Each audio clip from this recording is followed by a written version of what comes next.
Assalamualaikum warahmatullahi wabarakatuh.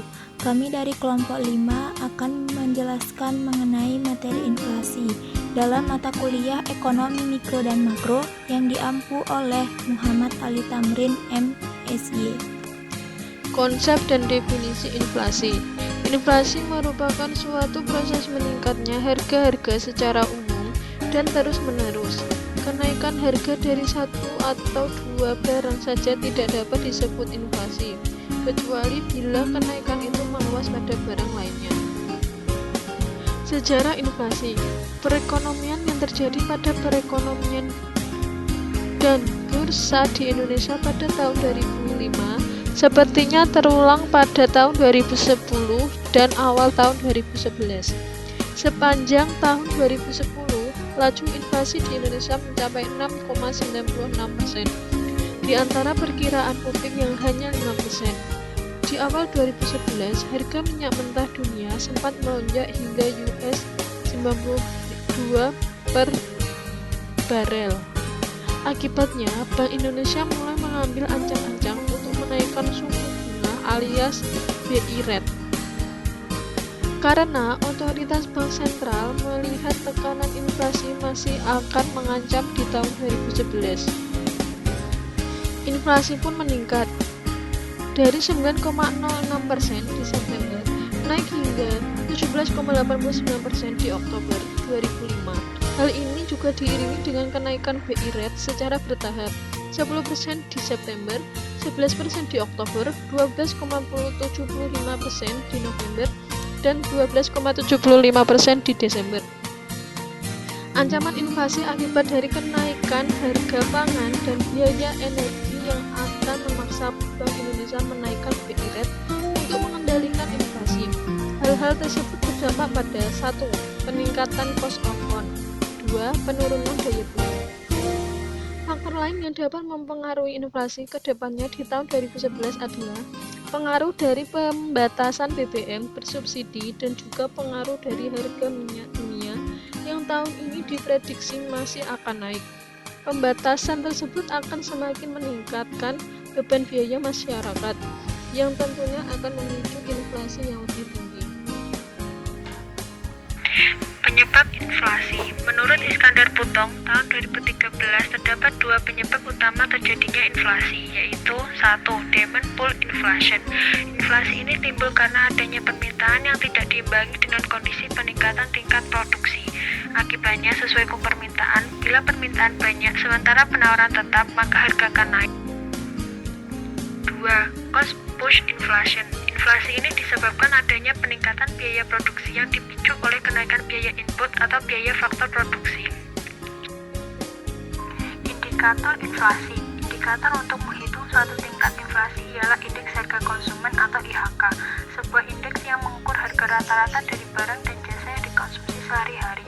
Penentuan dari barang dan jasa dalam keranjang IHK ini dilakukan berdasarkan survei biaya hidup atau SPH yang dilaksanakan oleh Badan Pusat Statistik atau BPS. Berbicara mengenai indikator inflasi, Bank Sentral pernah mengatakan bahwa indikator inflasi lainnya berdasarkan international best practice, yaitu seperti indeks harga perdagangan besar, indeks harga produsen, deflator produk domestik bruto, dan indeks harga A. Penjelasannya seperti berikut. 1.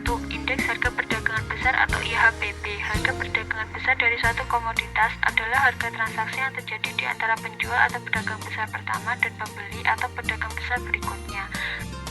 2. Indeks harga produsen atau IHP. Indikator ini dapat mengukur perubahan dari rata-rata harga yang diterima oleh produsen domestik untuk barang yang telah dihasilkan. 3. Deflator produk domestik bruto atau PDB.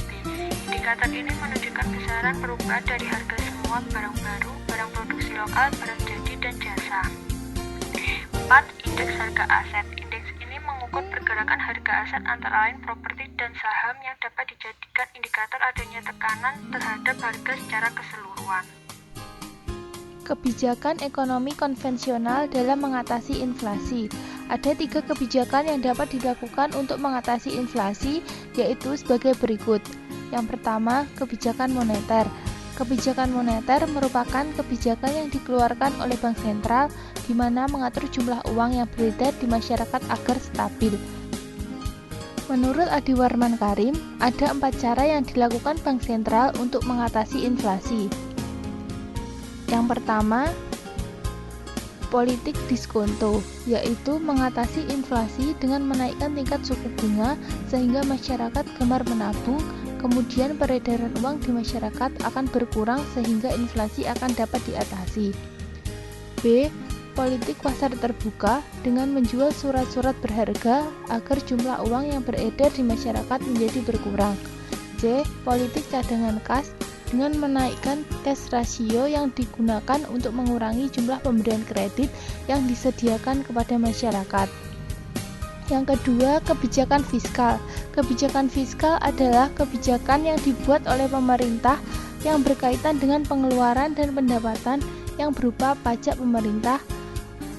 Yang ketiga, kebijakan non-moneter dan non-fiskal.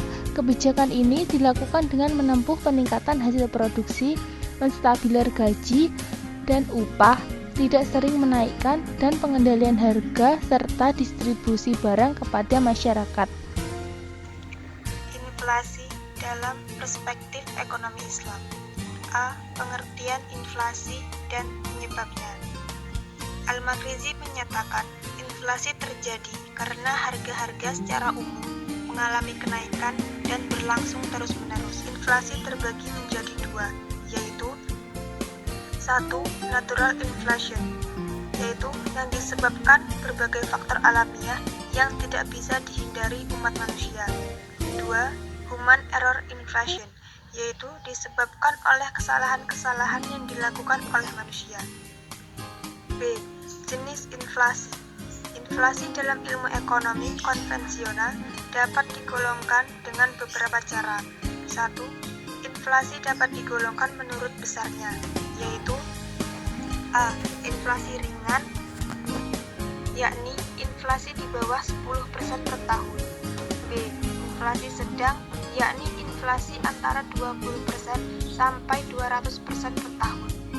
C. Hyperinflation, yaitu inflasi di atas 200% per tahun. 2. Berdasarkan sumber inflasi. A. Inflasi karena tarikan permintaan atau demand pull inflation. B. Inflasi karena dorongan biaya atau cost push inflation. 3. Berdasarkan asal inflasi. Inflasi dapat dikategorikan kepada A. Domestic inflation, yaitu inflasi yang bersumber dari dalam negeri. B.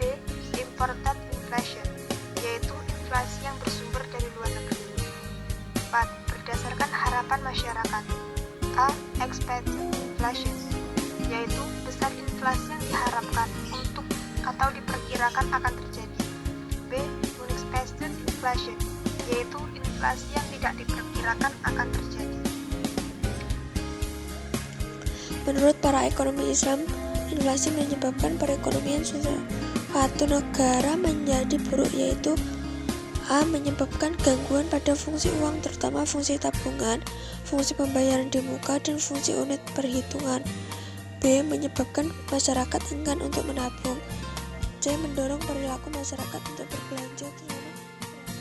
D. Mengarahkan investasi kepada hal-hal yang non-produktif.